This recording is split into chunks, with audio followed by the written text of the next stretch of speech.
Oh, what are you doing? I'll tell you what you're doing. You're listening to the Elder Scrolls Lorecast. Either you are, or I'll be skipping rope with your entrails. Ta-ta. This podcast is brought to you by our patrons at patreon.com/Elder Scrolls Lorecast. Robots Radio. Games, lore, stories, community. Just press play.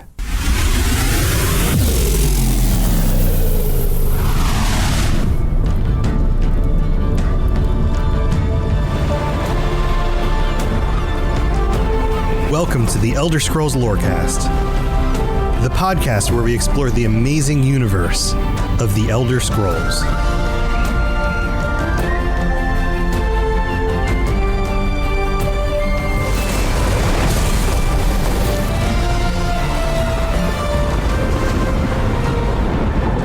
Adventurers, welcome back to the Elder Scrolls Lorecast. This is your host, Tom, or Robots. I'm here with Lotus of Doom. And Lotus, we are talking about more Daedric creatures because we're still only about 2/3 of the way through our list.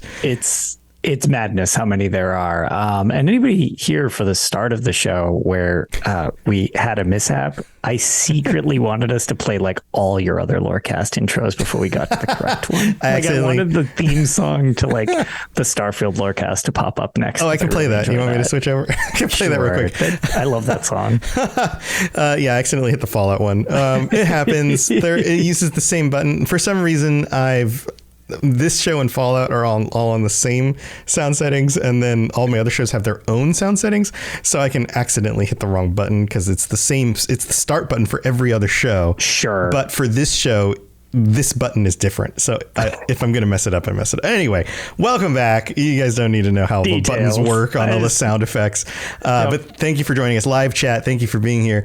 We are talking more Daedra, and we're getting some little tiny guys with very little information. We got some more developed creatures or peoples or whatever. We're starting with Battlespire today. We're starting with Battlespire. Check this little dude out. And oh, by the way, if you are listening to this on audio platforms, you can check out these episodes like either live on my Twitch channel, Robots Radio, or on the Elder Scrolls Lorecast YouTube channel. You can go back and look and see all the pictures and stuff. So check this guy out. Look at this Morphid Daedra, or Morphoid. Morphoid, I think. That's how you pronounce it. Yeah, look at it gets real little if I click on him, so I gotta leave him on this screen so it actually zooms in because he's all of 171 by 288 pixels. Yeah, look at them pixels. Yeah, here, let's talk about this guy. According to the UASP, friends of the show, who do an awesome job with their wiki, the Morphoid Daedra are somewhat intelligent, horned lesser Daedra. They kind of look like these red demon dudes. They have been known to serve Mehrunes Dagon, surprise, with many being members of Zivali Moath's clan. Morphoid Daedra saw themselves as superior to Scamps and Vermi. So they're not the bottom of the rung of Daedra. Yeah, so we haven't gotten to Vermi yet, but yeah. So in one of the levels for Battlespire, you have this like warring set of clans, essentially, of Daedra, and Zivali Moath has a decent amount of these, like basically backing his claim up to be like, hey, I'm number one, second in command, Daedra Dagon. Bring me on. And then this is how it all goes while they're all betraying each other and doing what Daedra do.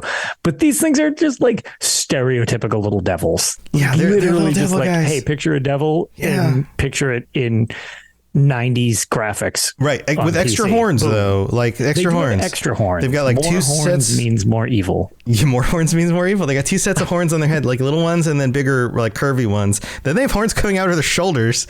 Yep. And then they've got the little spiked tail. They're not wearing any clothes, but they don't seem to have a need to because they're not really covering anything up. And then they've got the goat legs thing going on, and because it's a 90s game, no need for physics. Why not make the thing stand in a way where physically it wouldn't be able to hold its body up because the body weight would just topple over? Yeah, there you go. It's another one of those weird creatures too that has, if I remember correctly, since in Battlespire, if your speech is high enough, you're able to talk to anything in that game. And this is another one where they are just creepy because everything that talks to you in that game is wildly unsettling. Right. You're basically in hell. Yes. Yeah. But yeah, they're the most generic, like, invader type, like, rank and file enemies in Battlespire. Mm-hmm. So much so that they never really are seen again. But they're also, like, I don't know, they're sort of a precursor to the way some things seem like they, like, might have, because I mean, Dremora already existed as well. So it's not even like, oh, they were the precursors to Dremora, because those were in Battlespire as well. But yeah, it's like they just needed something generic that wasn't quite one of those things, but wasn't as small as a scamp. And yeah, and I feel like some of their traits might have been moved on to other creatures, but these things really have not been seen much since or at all, actually. Yeah, I mean, just they're kind of, as with so many of these games, you need cannon fodder, right? You need just like things that you can fight. They're the stormtroopers of Oblivion. Right, they're the stormtroopers. You just show up, you could tell they're evil because they're red and they have horns and they look a little scary, and so you kill them because they're in the way, right? And then they're bad. But they're bad, but they're not so bad or so hard that they become like a major thing you have to deal with. So they're just a thing to build a game design feature around, basic combat. So that's basically all they are. And strangely enough, we haven't gotten any more of them. It's, it's not like a lot of these kinds of things come back in ESO at some point, and they'll like pull from this and then they'll put them back in. Sure. But no Morphoid Daedra in ESO yet. No Morphoids. They're good with the Morphoids. They just... Yeah. Nobody likes the Morphoids. Yeah. I feel like for Daedra like this, there's always opportunity to expand the lore. Like if I was working at ZOS or I was working on the next Elder Scrolls like mainline game, to take something like this and turn them into more of a people group like the Zivili or whoever. And, maybe there's a story there about them being taken over by these other groups, and so they band together and they fight back and they rebel, or something that can play into a storyline or some location you come across or whatever. I feel like the main thing about these, why we probably won't see much of them going forward, is the fact that pretty much they didn't make an appearance in the Deadlands expansion in ESO, where they fleshed out so much of that. So you think it's unlikely that they'll show back up, because that would have been the time to do it. That seemed like that would have been a perfect time for it, because they filled out a lot of creatures that we had not seen in a while. But you could build. I think you're right. You could build a storyline around that, though. The reason we don't see them in there is because they're led a rebellion, or they're extinct, blah, blah, blah. Or maybe they are enslaved and they all live underground, and so we didn't actually see them. And then there's some storyline for them rebelling and pushing back and working with the mortals in order to gain a foothold over top of these other Daedra who are higher than I could totally see something like that. But I feel like because they kind of chose not to bother, they made their choice with what we're getting with them. Right. It's not going to be likely. Right. Like, I think you're right. But well, I guess we'll see. But you're probably right. We're probably never going to see these guys again. They're super generic. Like, it's fine. They're fine. Yeah. So this next one, let's move on to something that we actually do see a good bit about in ESO, because they needed cool mounts. They sure did. That's how I feel about this one. Although it's I think that's fine justification to create something that looks pretty freaking cool and has kind of some cool lore to it. So yes, for sure. I don't actually have a problem with these, but that is totally the reason these were created. Yeah, and this is what we're talking about: nightmare animals. That sounds like a charming thing. Nightmare animals. When you think about mounts in ESO, every so often you'll think of some that have like flaming eyes, or like they're dark black and scary looking, kind of like something, I don't know, a ghost would ride, like a haunted spirit, that kind of thing, right? So that's what we have here. Nightmare animals. These are Daedric creatures that originate from the Deadlands and are rumored to have been created by Mehrunes Dagon himself. These creatures have black fur, burning extremities, and then get a load of all these details, and flames hissing from their face.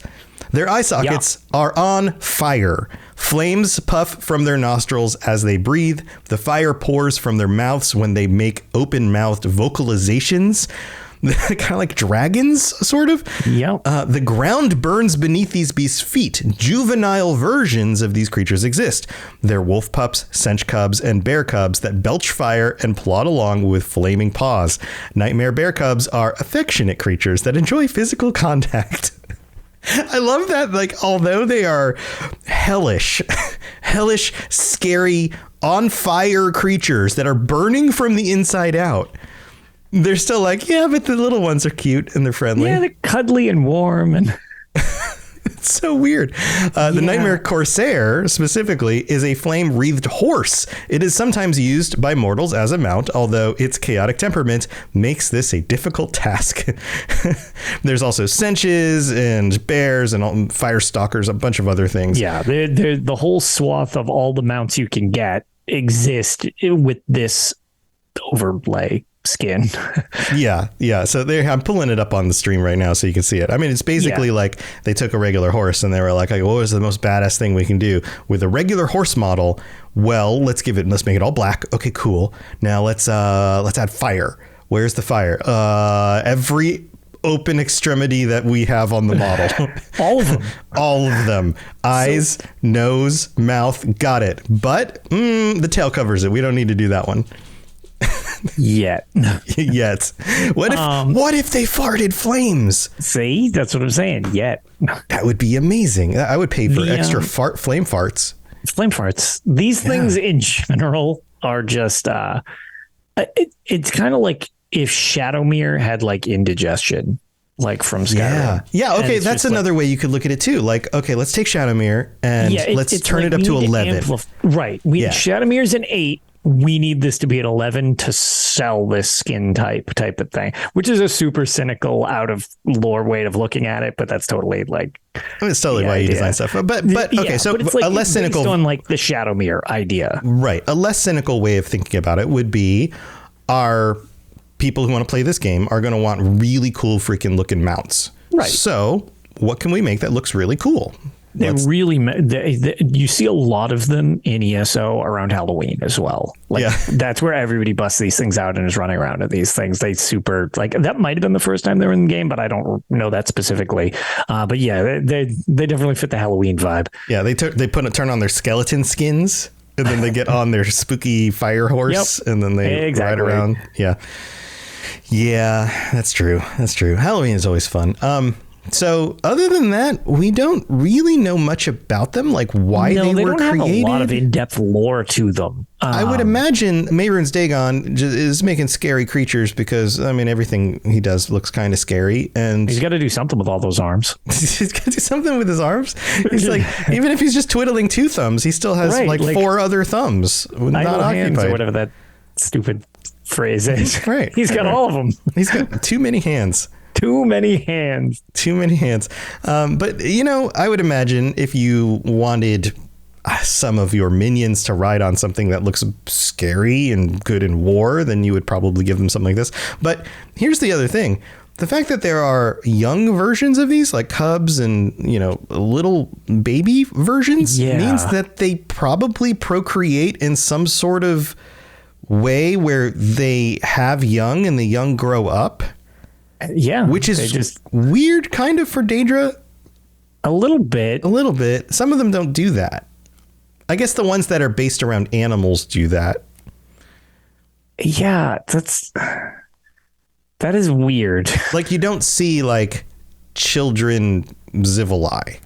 Or like the ones that look humanish or elfish or whatever. Yeah, because when they die and come back, it's the same ones coming back. They're just reforming. It's like they reform into a new body, and they're like they get this. I guess the only thing is, though, do we know that they're children, or are they like?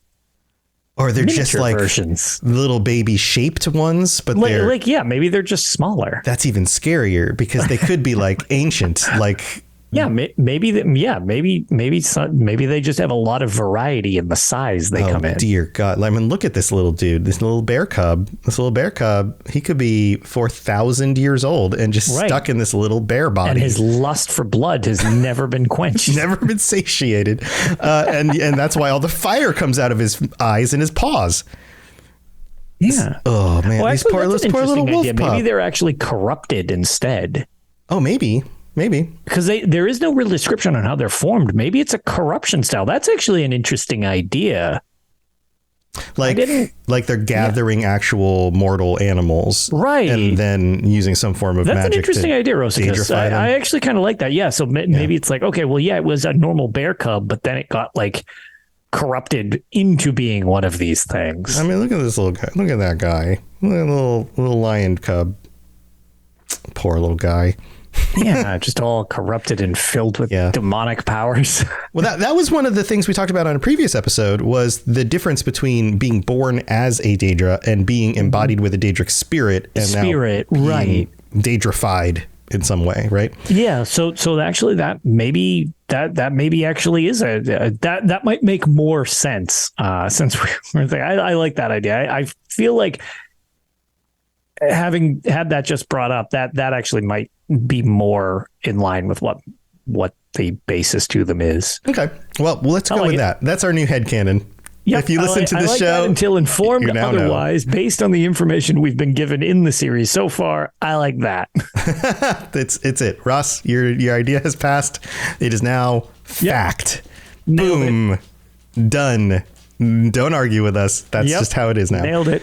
All right, here, let's do one more before we take our mid-break, because those were pretty quick. Next on the list, Nocturnal Shrike. Now, I have to warn you, I can't show some of the pictures of the earliest versions of these. You can't show Battlespire. Because nipples. Well, you can show one of the Battlespire images, just not 95% of Battlespires. Right. Images. Some of them have little halter tops, but and even the other games play on this because they have like the hair dangled in front of the body, that kind of thing. So that's kind of, we can get into their interesting aesthetic because ESO changed it so that they're less M-rated, even though ESO is M-rated, they reeled it back in a little bit to make it a little less with the nudity. Because nipples some of the old hurt games, children should clearly never see but nipples. Murder's fine. But murder's fine. Murder's fine. ESO, they have they're 90% of they're topless with they just kind of look like blonde ladies, or some of them are. I guess their hair color does vary, but most of them seem blonde for some reason, or white. It's almost like whitish hair. White hair. There's some black-haired ones, but it's like they have long hair and it dangles in front of their bodies. There are some other ones, but so like in ESO, their hair is very long and it strategically falls across their chest down to like their skirt type of thing. You don't necessarily have that in Battlespire because Battlespire was made by children. Well, the flip side of that is that in the 90s, in the 80s and 90s, the majority of the PC gaming community was adults. It was the kinds of people who could afford PCs. And so the developers were designing games for adults by adults. And so they were going, well, this is the lore behind it. So let's, the boobs are out. Let me modify, I guess, so that which I'm completely fine with. I mean, the writing to Battlespire is absolutely ridiculous. It's like children read it. Yeah. And that game is literally designed in any way that they could just be like, more boobs, please, more this, more whatever. Let's just be as extreme 90s, 2000s as possible. Right. Which is the only reason, because it's like, okay, that's because in general, it's like, I don't care. I mean, honestly, sometimes when these things are closed, it doesn't make any sense. It's like, why would it care? Like, why would a Minotaur give a crap about wearing a loincloth? Who the hell? It's right. I don't think that's high on his list of things he cares about. Yeah, the first thing he does when he gets up in the morning is probably not look for his loincloth. Right. So it's like that's not the point of it. But they were modified slightly. But they're kind of, again, they're certainly memorable. I guess they're like unique enough, but they're really They just look like people. Yeah. Well, here, let's get into the description so people can have a little more sense of what we're talking about. Sure. The nocturnal Shrikes, sometimes simply called Nocturnals or Shrikes, are a race of Daedra found in the Evergloam, Nocturnal's realm. Thus Nocturnal Shrikes.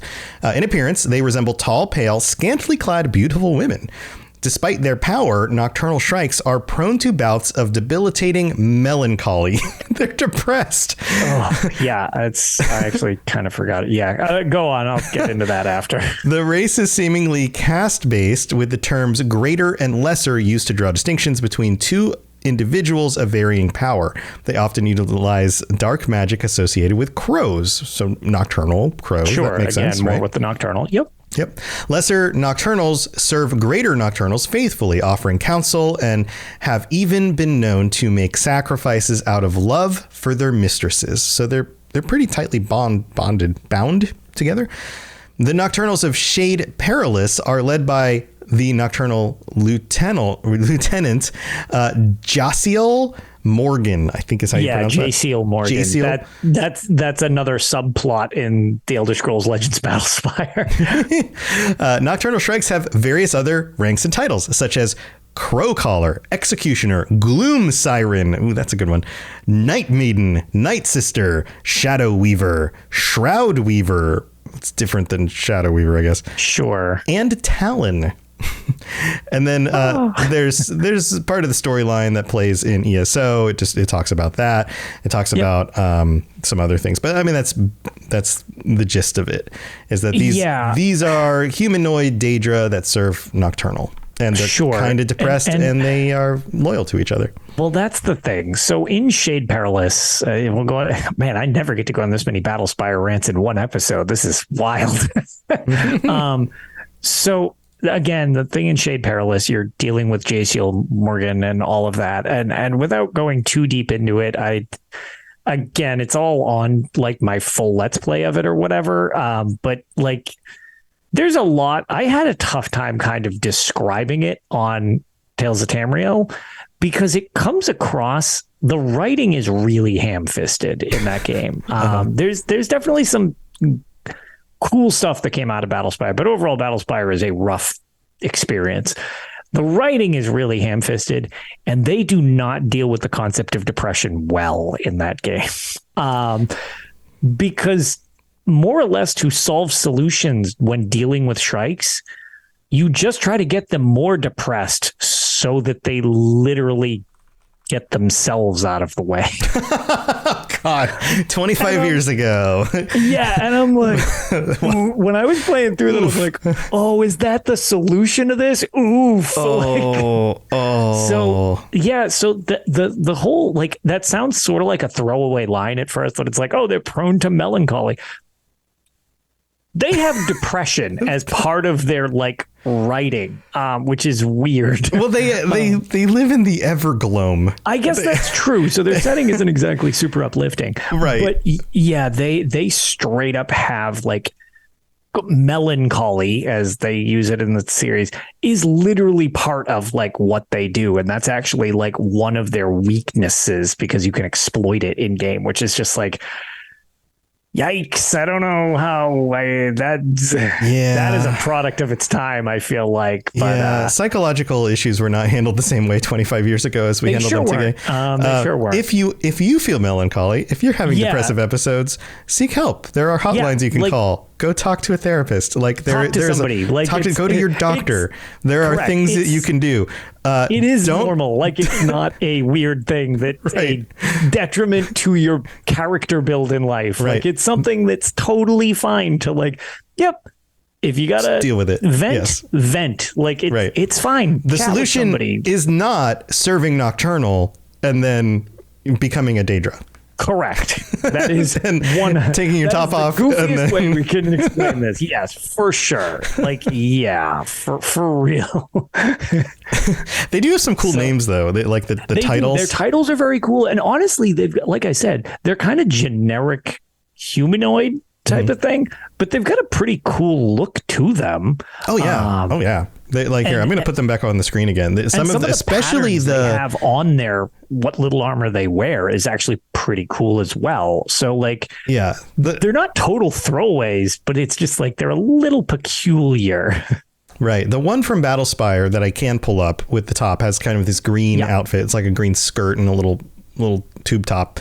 Yeah, I forget if that's J. Seal Morgan or not. No, this is a different one. No, that's a different one. Yeah, you meet a decent amount of them. I couldn't remember if she was the only one that wore a shirt. Right. And she looks very humanoid in this. But then when you get to the ones in ESO, you got like gray skin with like glowing runes. Yeah, ESO kind of like went a little weirder with them. They're cool. I think they look cool. Like the glowing runes and the darker kind of grayish skin is a really cool kind of contrast. It makes them feel otherworldly in a way that I would suppose is difficult when you have a world like Tamriel with so many different races and skin colors and all of that stuff anyway. To take something like this and make it truly feel Daedric, I think going that gray, like making it look desaturated, like... Well, yeah, and I like when they get kind of weird with it. Like they don't need to... Sometimes they play things very generic medieval fantasy in points. And I like the mix of that with some of the more weird that you'll get out of the series. And I feel like that's sort of a strength. So like sometimes I like when they lean a little more into the weird, especially when it's not the weird, like as in the witches of the weird, but like the weird aesthetic. Right. Not the magic part. Yeah. Some of the more ethereal stuff. I think that actually benefits the series quite a bit because you get some of the more unique stuff. Right. Yeah. No, I like it too. And I still think adding Daedra as a playable race in a future game in some way would be awesome. And being able to choose your type of Daedra, like, are you one of these? Sure. Did you serve Nocturnal? Are you a Shrike? Are you one of the other ones? Did you serve, Mehrunes Dagon and you were, whichever, there's multiple that serve him, right? Like which one do you come from? And that changes like your height, your build, your coloring on your skin, maybe the runes. You get the weird blue Zivilai skin. Do you have the like Dremora kind of weirdish, like reddish, blackish skin? Like there's options. Yeah. A Clanfear. That would be really cool. I think that would be really, really neat. But working that into a game where people don't just freak out every time you walk into town that part's a little more difficult. Like, you're Daedra. Like, I just want to buy your goods. I'm just shopping. Like, I'm just trying to sell you these organs. Yeah. Which again is totally normal from an adventure. Here's a whole bunch of Daedra hearts, and it's just like wet flap sounds just dumping out of your supply bag. Yeah. Nice. All right. It's time to take a break. We got to go thank our patrons. So don't go anywhere. We'll be right back. This is Hamis Morak, Dragonborn, and you are educating yourself to the Elder Scrolls Lorecast. All right, here we are in the middle of the show. This is where we get to thank our patrons, the people who help bring the show to you every week. So thank you, patrons. Thank you to all of our patrons, including our newest ones, LC and Maranio. I think that's how you pronounce that. I'm not great at pronunciations. I like that. But yeah, very nice names. Thank you so much for joining us. Also, we've got to shout out our Daedric princes, Belli Peritus. I think I'm pronouncing that correctly. They still haven't corrected you, huh? I haven't heard, so maybe I'm doing it all right. So then you can just take that as that's probably correct. I don't know why, but I'm going to assume it's correct. I'm going to use that philosophy for everything I do from now on. If I don't get corrected on it, I know I'm right. That's got no negative ramifications on the horizon at all. Yep. Also, Kira C and Shiagorth Sweetroll, thank you for your support. All 109 of our current patrons, thank you for being here and supporting the show and keeping it going. And I hope you are enjoying things like ad-free episodes and t-shirts and stickers. Go check out all the designs and all the cool stuff that you can get over at patreon.com/Elder Scrolls Lorecast. Also, if you'd like to leave a 5-star review, we'll read it out on a future episode. We don't have any new ones this week, but they mean the world to us and they help everybody realize that this is a show worth checking out. Also, you can rate the show on Spotify. You can share it with your friends, and you can talk to your guild members while you're delving dungeons or whatever. All of that is extremely helpful. So thank you all for the support. All right, let's move on with the rest of the show. We've got one more Daedric creature to talk about. You're listening to the Elder Scrolls Lorecast, dear child of cities. That is why the Night Mother loves you.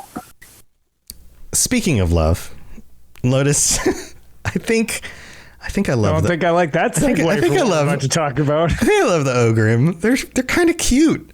Like, that's the next one we're talking about. We're talking about Ogrim. These are like Daedric ogres, right? They're like big, kind of round. They're like, if any of the humanoid Daedra were like big teddy bears, but in a Daedric version, that's these guys. Yeah, instead of fuzzy, they're scaly. Right. They got some spikes. They look really grumpy, but they look kind of grumpy in a like, well, this guy just needs a hug sort of way. Shout out to the Morrowind Ogrim specifically. Oh boy. Yeah, we could pull it here. Let's pull this up. Please do. Here, check this out. If you're watching, this is for you. Morrowind Ogrim. All right, we need to describe this for our listeners. If you are a listener of the show, you've probably seen an Ogrim in Skyrim or ESO. Big, scaly, round boys who are fairly large and, you know, can be difficult to fight. The ones in Morrowind, I think these are the earliest ones, kind of look like frog people. They kind of do look like frog people. Yeah, that's just they're frog what else do we say? They are frog people with horns. Yeah. They've become much more sinister over the years as opposed to doofy. Yeah. Yeah. Okay. So the concept art is pretty cool. Basically they're ogres. Yes. Essentially they're just ogres. They're Elder Scrolls ogres. Right. Elder Scrolls ogres. There are ogres in the Elder Scrolls, but which is weird. The Morrowind one is so good though, because all right, so I need to describe this. I need to describe this in a way that people can understand it. The eyes are too close together. They're red. The mouth is like this big jowl thing, like with a big old jaw or like double chin or whatever that is. They got some horns that stick down, but then the proportions of their body are like a really fat toddler slash crocodile frog person. The arms, I'm not sure if the arms can actually touch over his head, kind of like a toddler. I'm positive they cannot. Yeah, they probably can't. He probably can't scratch the top of his head. His feet are like really big, and he looks like he just waddles when he walks, right? And he has a single piercing. Oh, and weird, like really, really awkwardly placed nipples with like a nipple ring. One of them being pierced. Yep. There you go. That's it. That's all you need to know about those guys. But they do show up in other games. They're in ESO a lot. In Elder Scrolls Online, it's a pretty common enemy, especially when you're dealing with Daedra. They're just like, they're the Daedric equivalent of ogres, I guess, because thinking about the fact that there are ogres in the series, the ogres are like the Tamrielic creature of an ogre, and this is just basically the Dremora or Daedra version, not Dremora, Daedric version of an ogre type of thing. It's their Daedric counterpart to an ogre. Right. And I like the design of the ESO ones. There's still some big boys. They still got some big old round tummies. And they look pretty cool. But yeah, they like I said, they went from a bit on the derpy side to, okay, these things are actually pretty cool now. Right. And they don't look particularly smart. They're probably not. And not all of them are hostile, as you find out in the Deadlands, which is kind of weird. Because Daedric beings aren't always just overtly hostile, and it's kind of weird to see some of them just hanging out at the bar snacking or whatever in the Deadlands expansion. They don't really acknowledge you. They're not like friends with you, but they kind of just let you be because they're just like doing their own thing, which is kind of interesting. They're kind of semi-intelligent. It's like the intelligent races kind of just put up with them. They're just like, I'm not sure we've ever heard them speak. Yeah. Well, here's what the UESP says. It says Ogrim or Ogrims are large, dim-witted Daedra with very little intellect, which are describable as fat-faced ogres. This is in quotes. I didn't look this up ahead of time, but that comes from the Knave of Rook's dialogue during Lost in the Gloam in ESO. So this was a description one of the characters gave of them. They are chiefly sent into the mortal world to menace living things for the amusement of Daedric princes. Ogrim are primarily associated with Malakath. Makes sense. They get like the ogre thing going on, right? They are sturdy and powerful and can regenerate health by pounding their chests. I wish I could do that. Like, that is a pretty cool feature. I'm not feeling good today. I've got a cold or I'm constipated. Let me just pound my chest. All better. I can poop again. Just pound out all the sickness. Yeah, there you go. Lots of poop jokes. For clothing, most Ogrim wear minimal garments, such as modesty cloths. Loincloths is another way to say that. Kind of like the joke we made earlier of priorities. Though the higher ranking ones are often suited in armor because they're, running into battle. Due to their immense weight, belly spoons made from curved piece of obsidian are used in easing Ogrim torsos into armor or through narrow doorways. Basically, if you've ever used a shoehorn, if you've ever put on a pair of shoes and you couldn't get your heel in, you need to kind of scoop the shoehorn in there and slide your heel in. That's how they get the belly part of the Ogrims into armor or through doorways. How would you like to have to carry a belly spoon around with you?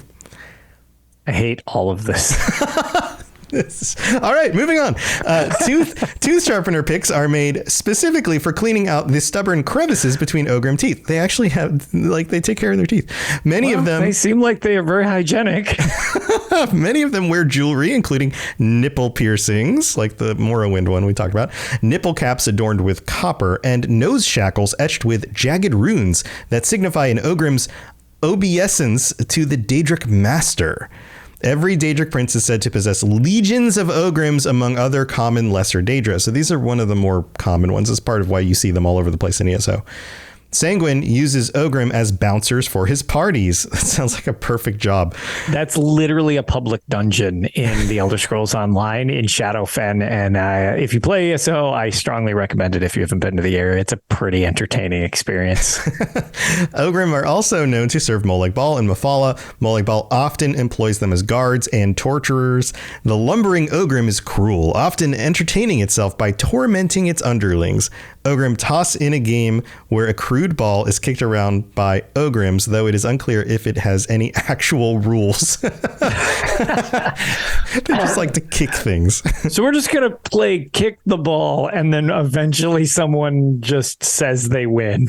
Probably, and then probably ends up in a fight, and they punch each other, and then they walk away. That's it. Yeah, that's. But don't worry, none of them get injured because they just pound their chest. They just pound their chest. They feel better again. I feel like they probably play this game with somebody's head.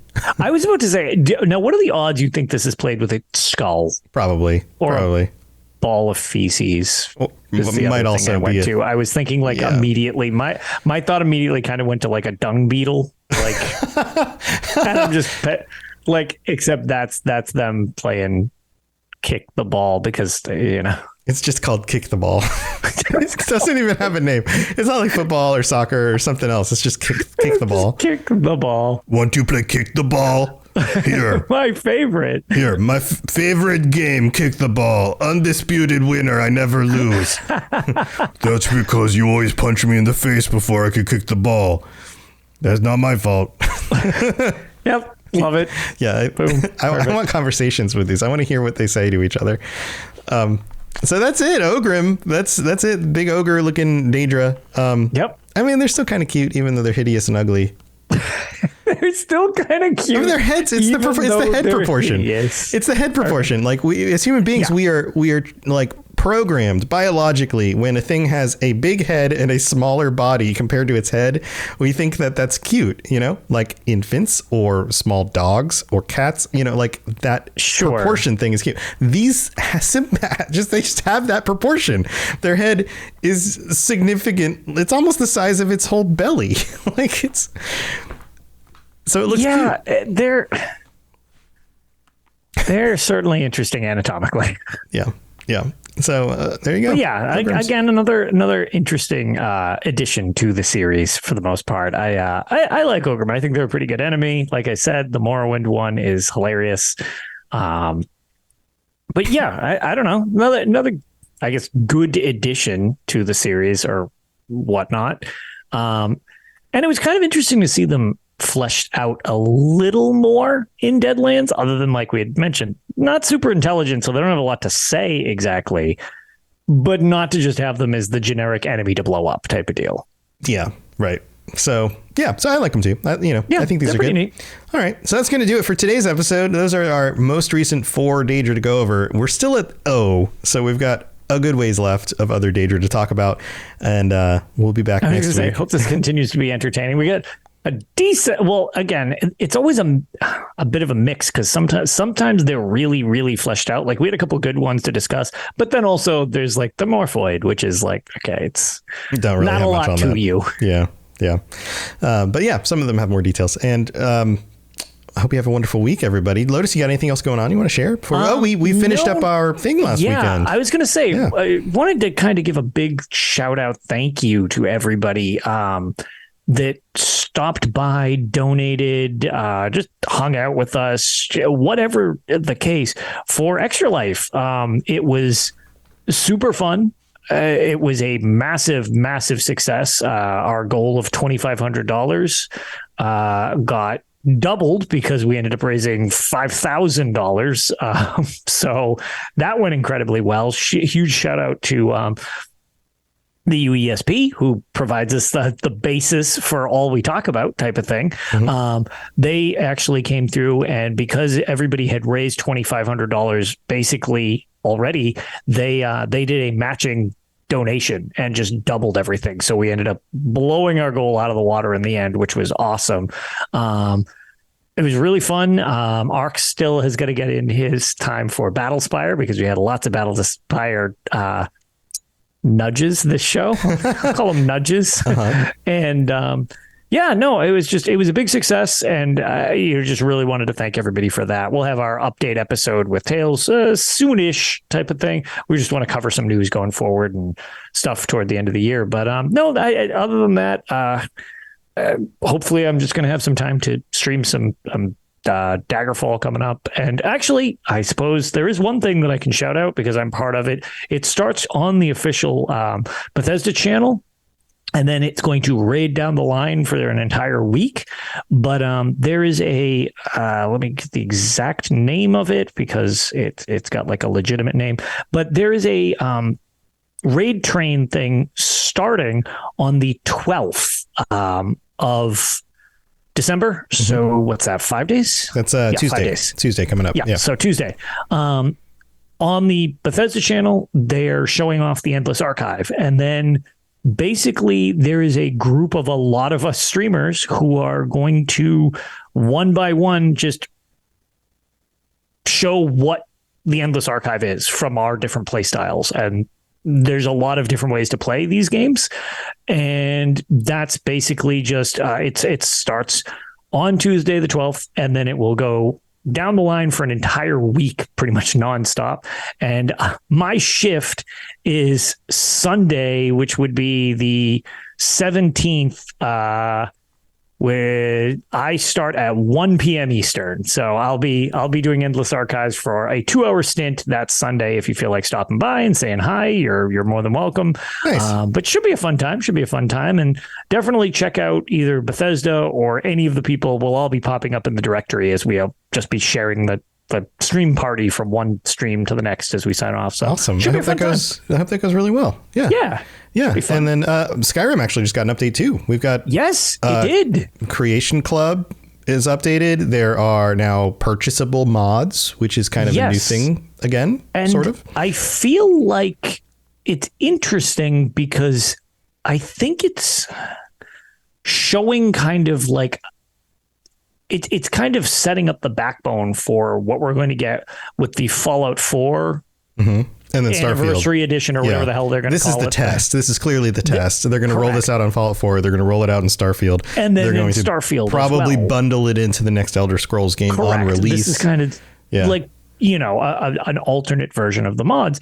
And, this was kind of a sad thing that I saw, but at the same time, not if you're an Elder Scrolls fan. One of the things I saw discussing it was they were like, they wanted to use it on an older property rather than blowing up the most current property or something like that. Sure. And in the podcast that I was listening to that was talking about that, they were like, yeah, because you want it on a smaller population than a bigger population, because obviously you can stress test it easier.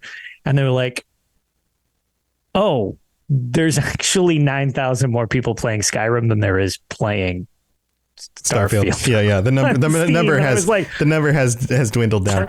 But so that's also normal for RPGs after about 3 months of being out. Is that the population so does to drop. That point though, whereas I didn't really mean that as a slight against Starfield. They took it as like, oh, that's disturbing. Yeah. That is insane. That many people are still playing Skyrim. Yeah. Playing it's got over like 30,000 concurrent people peak on.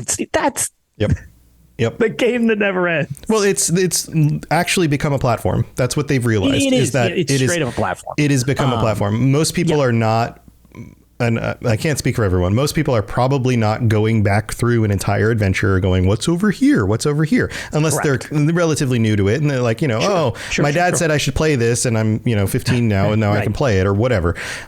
But a lot of people are going, oh, what's this mod? How does this mod? How can I make the world the way I want it to work? How can I make companions? How can 100%. I, get some really cool weapons? Let's try out the new combat stuff. So they're treating it like new game releases on a platform.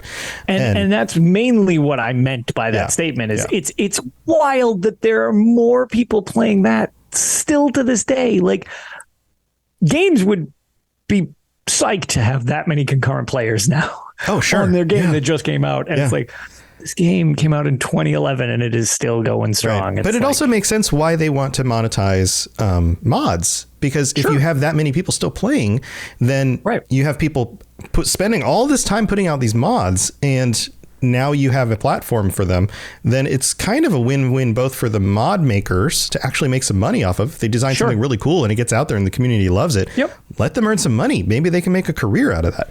But then also Bethesda gets a kickback for that. I'm sure they get a significant percentage of that because it's on their platform. Percentage, for sure. Yeah. But it totally makes sense. I'm glad you brought that up, because that's a very cool thing that we want to discuss over on Tales of Tamriel 2 is like kind of get into the nitty gritty with it, because it's like, and for a lot of people, they like that. I'd love to hear you, when you guys talk about, I think the biggest sticking point is the fact that when you purchase something, most of the time you want it to work. And that's the problem with mods, is that sometimes either they just don't work or they don't play nice with the other mods that you have or whatever. Right. And on top of it, you have the double problem of, you can read the description, you can look at the screenshots, but you don't know if it's actually going to be the thing that you really want for the playthrough that you're doing or whatever.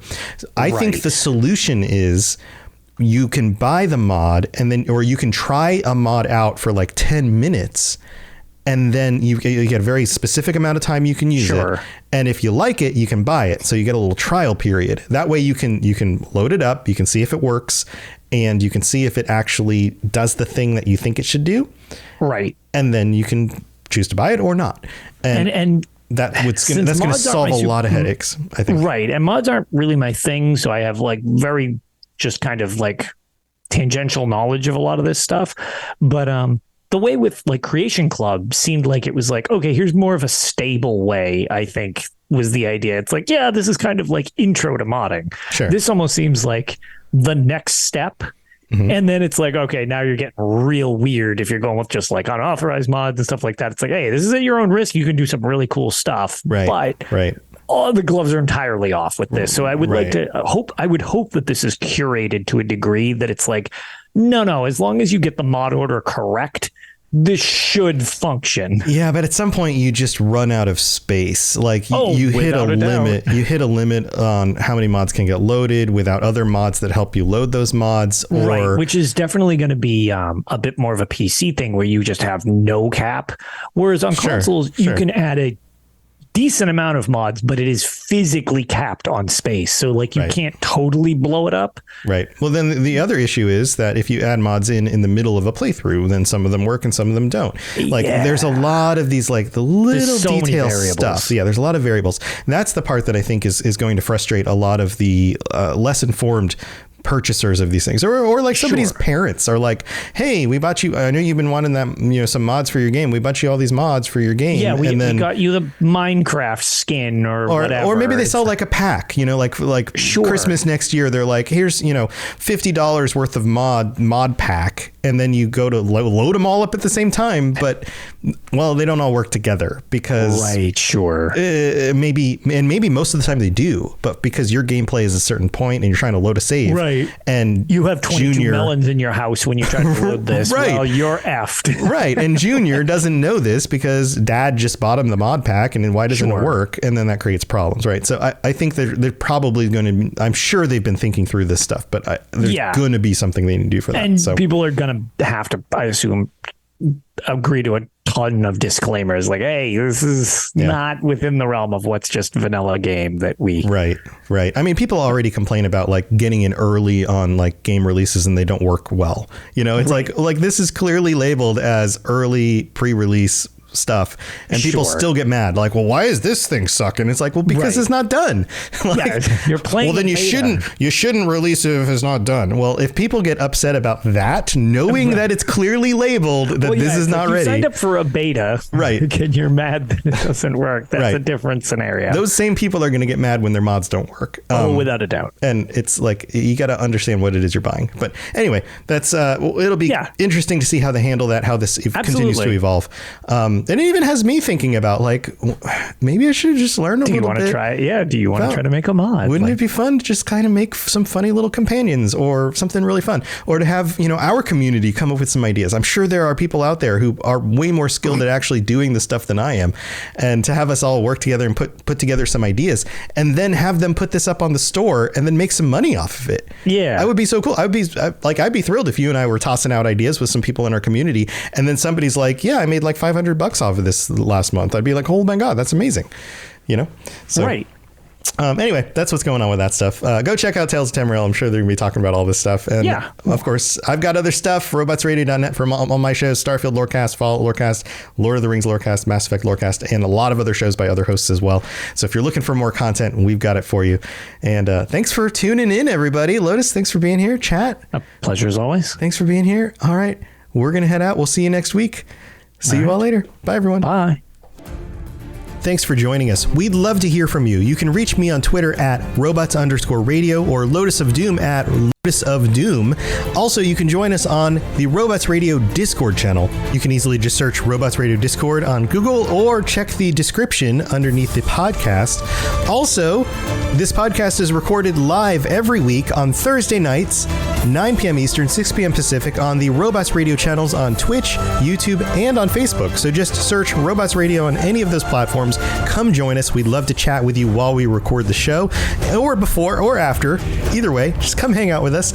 And if you're looking for more information about my shows and the shows on the Robots Radio Network, go to robotsradio.net for all the information about all the shows on the network, including the Robots Radio Rocket Club, where I help both new and existing podcasters to grow their shows, build their audiences, and create the best podcasts they possibly can. All of that at robotsradio.net. We'll see you next time.